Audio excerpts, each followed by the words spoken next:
Hi అండి. Welcome to Tamil Durga shorts. అందరూ ఎలా ఉన్నారు? బాగున్నారా? మేము కూడా చాలా బాగున్నాం. ఏదైనా సరే మనకి రాని వరకు ఆ పని చాలా కష్టంగా అనిపిస్తదండి. వచ్చిన తర్వాత చాలా సులువుగా అనుకుంటామనమాట. ఏదైనా అంతే దూరం నుంచి చూస్తే చాలా పెద్దగా అనిపిస్తది. దగ్గరికి వెళ్లి చూస్తేనే కదా అది ఏంటనేది తెలుస్తది. అలానే అనిపిస్తుందనమాట. టైలరింగ్ విషయంలో నాకు అలానే అనిపించిందండి. కష్టమేమో బ్లౌజ్ స్టిచ్చింగ్ అది ఇది అనుకునేదాన్ని కానీ ఒక 1 వీక్ అలా ట్రై చేస్తే అంతా కొంచెం పర్వాలేదు. సింపుల్ అనే అనిపిస్తుంది. ఇప్పుడైతే నేనంతా నేర్చేసుకున్నానని చెప్పలేను గానీ పర్వాలేదండి.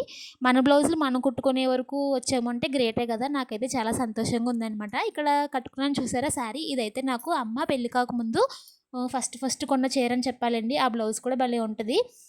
ఇక్కడ ఇదంతా ఎందుకు చెప్తున్నాను అనుకుంటున్నారా? ఇదైతే నేను కుట్టానండి బ్లౌజు. ఇవాల్టితో ఫినిషింగ్ అయిందనమాట ఇది. 3 డేస్ పట్టేసిందండి. మధ్యలో అయితే నిన్న ఆదివారం కదా! ఇవాల్టికైతే పూర్తయింది. ఇది బుట్ట చేతులు పెట్టి కుట్టానండి. వేసుకొని చూస్తే కూడా చాలా బాగా కుదిరిందనమాట. నిజంగా నేను అదే అనుకుంటున్నాను. ఏదైనా సరే మనం చేయనంత వరకు చాలా కష్టంగా అనిపిస్తదండి. వన్స్ ఒకసారి చేశామంటే అది ఈజీనే అనమాట.